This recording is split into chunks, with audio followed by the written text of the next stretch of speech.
Hey guys, welcome! Today I'm going to do a foundation review for you and I'm going to talk to you about the Kosas Revealer Skin Improving Foundation SPF 25. I've been using this foundation for a little less than a couple of weeks, so I have my thoughts and I'll show you a demo on my face and an 8-hour wear test, and I'll talk to you about how it feels on the skin, how it looks on the skin, and how it wears on the skin. So let's get started. Kosas as a brand is very interesting. It's like skincare meets makeup, and that's what attracted me to this foundation. It has a lot of skincare ingredients included in this. It has niacinamide, it has peptides, it has vitamin B5, it has squalene and hyaluronic acid, and it also has mineral SPF of 25. But I'm not going to use this as my only sunscreen, definitely not, because I won't be using enough product to get the whole SPF 25 benefit. So in the end, after the wear test, we'll talk about the claims and see if it really fulfills all the claims and if it really performs against what Kosas says it does. Okay, I'll be back with the wear test. So I have two shades here. I have 230 and 210.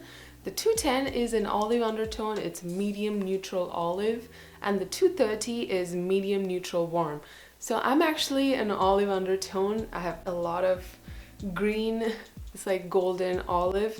So I was really excited to try the 210 because I've heard Kosas foundations are pretty good with olive undertones. So this is 210. It is a little bit light. This is a little light for my mouth and my forehead, so it sometimes comes out a little bit gray here.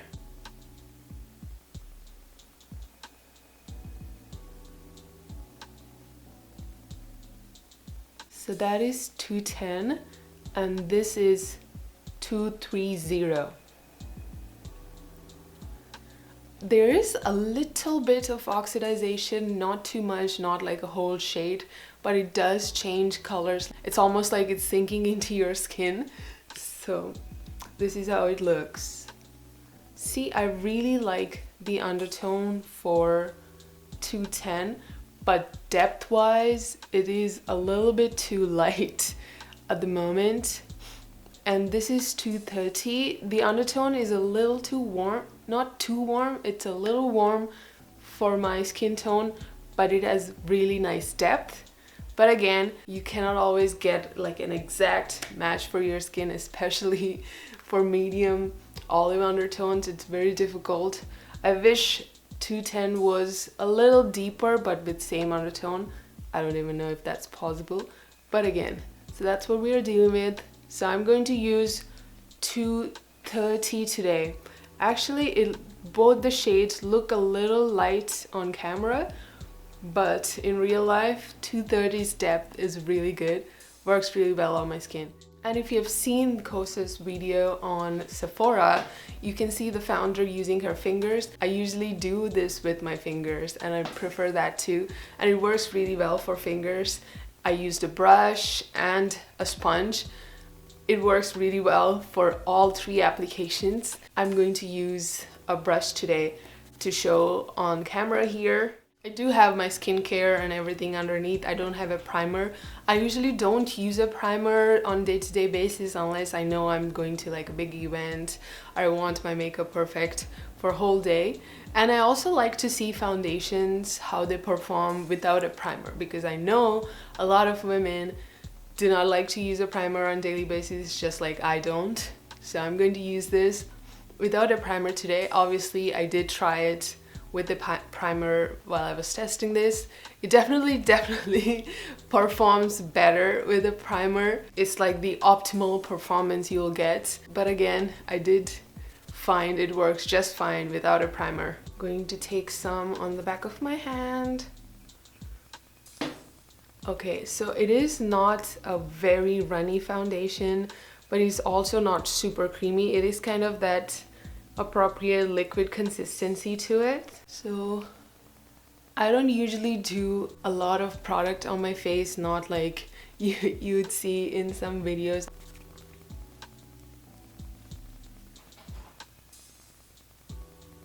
In the areas I need more coverage, I stipple, and everywhere else I just like swipe.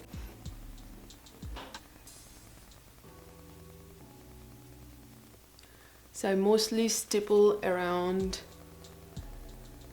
the areas on my cheeks that need more coverage. I still have some product left here because I don't use a whole pump. This is how it's looking for first layer. Right now, I can feel it on my skin. It doesn't feel as lightweight as I hoped it would and as Kosas claims. And as you can see right now, I do have a little bit of a slight glow going on, but that goes down as it settles down and turns into kind of like a satin finish. I want to build it up just a little bit in this area. As you can see, a redness. You can still see my 3 red spots, the trifecta. I don't want to overdo it either, so I'm just going to use my fingers and spread it out. It works perfectly with your hands too. You know, it's a little warm compared to my natural undertone, so I can tell like in the areas I applied more than 1 layer, I can tell a difference between this area and my cheek area. You can tell this is looking a little bit more yellow or a little bit more warm compared to this area. That's the only problem I have with shades like this, which are a little too warm for my skin tone, because you can tell like I have more layers in certain spot. So I have like 1.5 layer on because I applied 1 layer and then I built up. But I think that's it. If you want to do more than 2 layers, it'll start to look cakey and it'll be a little more tacky, because I can tell that it is at its breaking point right now, and that's what I noticed with this foundation. Anyway, I'm going to go behind the camera and I'll do the rest of my makeup and then we can talk more. Right now it's 10:30. I've actually put this on almost around 10 o'clock or a little before that, so let's consider 10 o'clock, and I'm going to do an 8-hour, at least an 8-hour wear test. So far it's looking really good. Even though I have dry skin, even though the foundation looks fine right now, like a satin finish, a little bit on the glowy side, the oils, my natural skin oils, peek through after a couple of hours. So I did powder it down. And if you have really dry skin, you probably wouldn't need to do powder. But if you have oily skin, I would definitely recommend a little bit of powder on top, especially in your oily areas. And that's what I did. After you see the wear test, I'll give you my final thoughts and see what Kosas claims this foundation does and what it actually does on my skin. Okay? I'll see you guys soon. Okay, so I am back. 6 o'clock right now. It is 8 hours right now since we started this morning at 10 o'clock.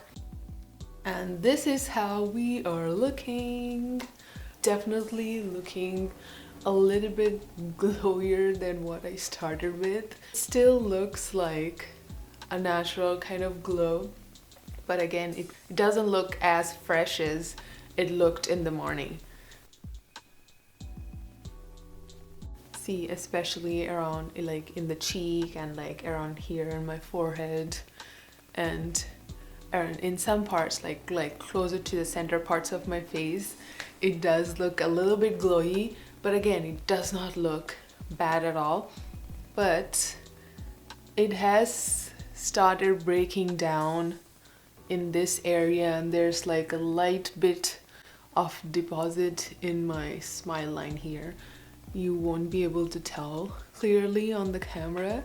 And again, if you're looking at my face from a little far away, it looks fine. There is still product everywhere. There's nowhere that the product has rubbed off or anything. I mean, in general, I don't usually touch my face a lot with my hands, and I did not wear a mask, so I didn't, so I'm not surprised that the product is still there. Just in these areas. Sometimes if the formulas don't work really well, if a product is not that great, when you put setting powder on, it becomes weirdly cakey. I hope this doesn't do that. Look, now it looks super duper fresh. Like, look at this. With the powder, it just looks really fresh again. You know, the glowiness is all gone.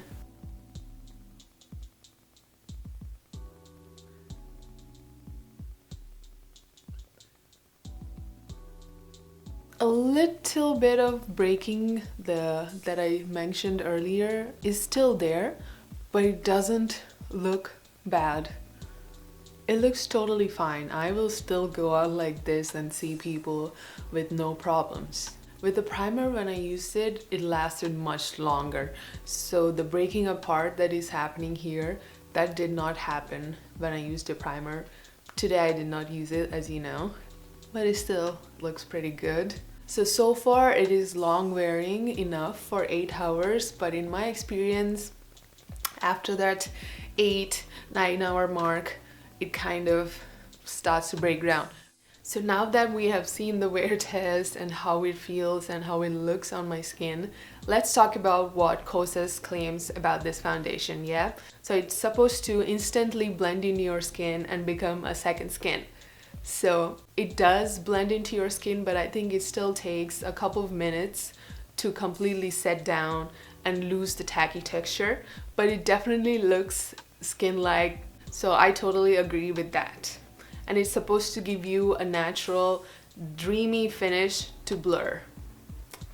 It does give you a natural finish, a little bit more glowy than what my natural skin would look like. Some people do like that glowy finish, but if you do want a perfectly natural looking, kind of like a satin matte kind of finish, you definitely would need to powder it down. At least in my case, I did powder it down and then it looks perfect. It looks really good right now.